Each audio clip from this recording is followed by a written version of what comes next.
Alright, welcome back. Today we're going to be playing another game of chess here. So let's start our search for a rapid game here.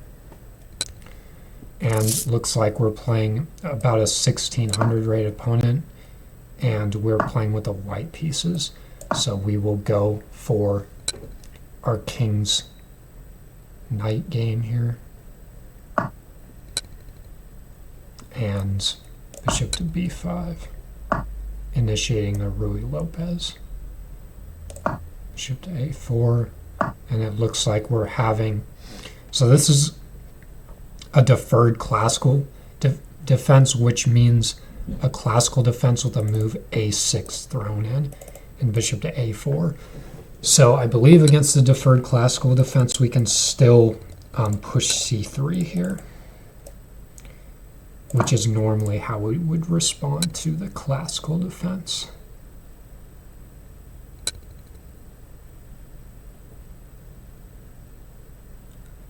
So let's see what our opponent does. And of course, the reason we are pushing c3 is because we want to push d4 here. So now I will drop my bishop back to c2 over b3 here in order to protect this pawn. And also still, I want to go with the idea of d4 here. So knight f6, we are protecting the pawn, so we can go with d4 here, putting our second pawn in the center.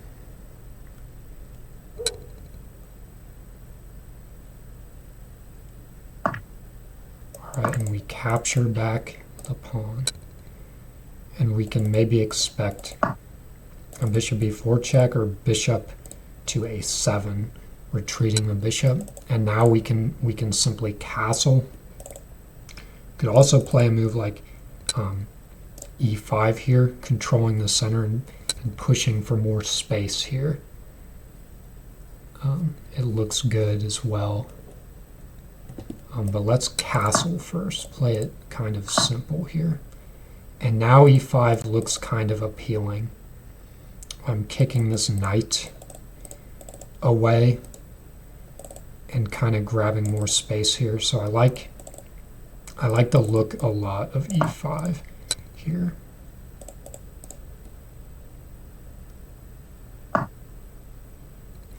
And we may even have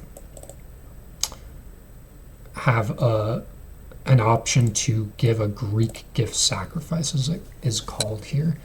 And that would be bishop takes h7, king takes, followed by knight to g5 check here, because our bishop guards the g5 square is one thing we're noticed.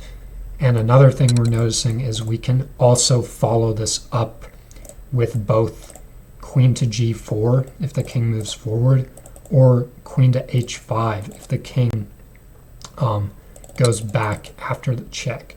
So I think actually the sacrifice on h7 makes a lot of sense in this position, because also he doesn't have this pawn pushed up to allow a bishop to f5 idea, like defending later on in that line. So I think it is like a prime time here to sacrifice on h7 actually. Just checking off the boxes here on whether or not we can do a Greek gift sacrifice.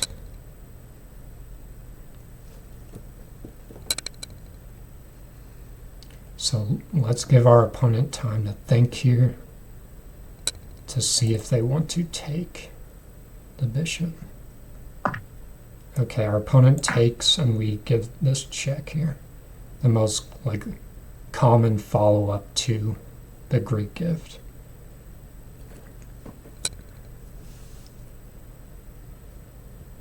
And now the king can either move back or he can move to g6 here, and of course the response is now queen h5, and he is not in time here to play bishop to f5 in order to defend the king. So it seems that checkmate is almost unstoppable here unless he sacrifices his queen, and this ends the game very quickly here. So this is a brilliant move obviously, but this is how you want to know when you can do this sacrifice on h7. So you have to check off these boxes. 1, does black have time to play bishop to f5 here in order to defend after we go queen h4 here? And we notice that he doesn't have time because this pawn is blocking in front of the bishop here. And if his pawn was on d6, shall we say, this bishop would be able to arrive here and now maybe park itself on g6, and now our attack just fizzles out like a, I don't know, it just fizzles out. And so that doesn't work now anymore, the Greek gift sacrifice. Another thing you should also notice is, do we have control of the g5 square before we sacrifice? So let's say we sacrifice here and we didn't have this bishop or something, and knight g5 hits the board. Now queen takes here, and sometimes you'll have to play like h4 in order to make it possible or something. But because we have the bishop defending, that allows us to deliver this check without the queen taking our knight. And also you have to notice, like, do we have this square? So the king comes up here. Are we able to play something like this? Like another reason why the pawn blocking is good here, because are we able to play queen to g4 here, a follow-up if black actually, instead of retreating backwards here, retreats forward? Are we able to do this and continue our attack? So let's go into game review here. Hope that was an instructive bishop sacrifice. Yeah, 93.7% accuracy. So we have e4, e5, knight f3, knight c6, bishop to b5, a6, and bishop to a4, the next book move, bishop to c5, the deferred classical defense, and then c3. The last book move here is what you would normally play against a classical defense, and I don't think the move a6 thrown in here really does much, because we can still drop our bishop back to c2 if they say play b5.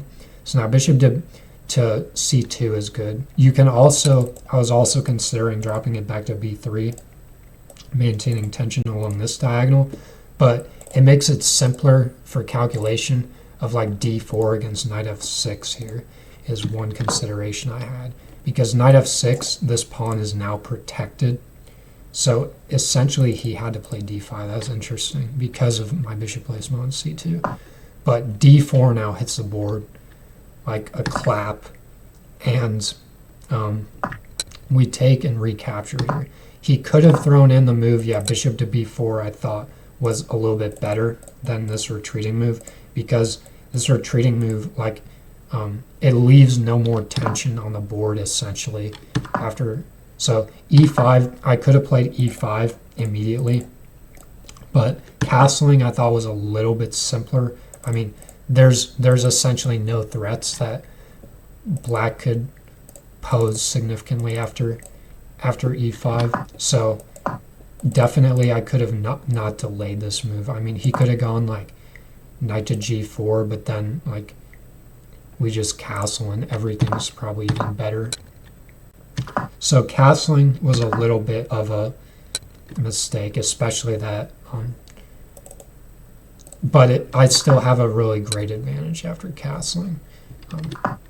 Yeah, he should have definitely moved this pawn up, allowing the bishop room to breathe before castling, because this is now early and runs into e5 here. Face first, kicking away the knight, and then delivering a devastating sacrifice on h7 here. And this is like a textbook Greek gift sacrifice, because you know all the boxes are checked. Once again, can this bishop come out and save black here? 2, is this square guarded? And 3, can I follow up with the queen? So all the boxes are checked. You know you can sacrifice here. Queen h5 hits the board, and it's just resignation, because the only thing that black can essentially do here to stove off this checkmate is sacrifice the queen, and now we just have an overwhelming material advantage even after bishop takes here. We can just play knight c3 or something, and it's still just crushing. But yeah, opening analysis, I've gone over the classical defense before multiple times, and we've seen it in multiple games, so I'll leave that up for the viewer. But I hope this video also provides instructive value into like when you can do the Greek gift sacrifice, when it will work, and yeah, and hopefully you don't miss that in the future. If you are able to like go off that list, you will know when you can reliably sacrifice your bishop and get a winning attack here. Hope you enjoyed it, and I'll see you in the next one.